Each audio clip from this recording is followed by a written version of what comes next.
பெருமாளுக்கு எதை படைப்பது? பெருமாள் எப்போதுமே நீங்கள் அவருக்கு எதை படைக்கிறீர்கள் என பார்ப்பது இல்லை.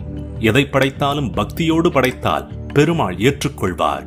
கீதையில் கூட கண்ணன் இலை, மலர், பழம், நீர் முதலியவற்றை தூய பக்தியுடன் பலனை எதிர்பாராமல் அன்புள்ளத்துடன் எவன் அளிக்கின்றானோ அதை நான் அருந்துகிறேன் என்கிறார்.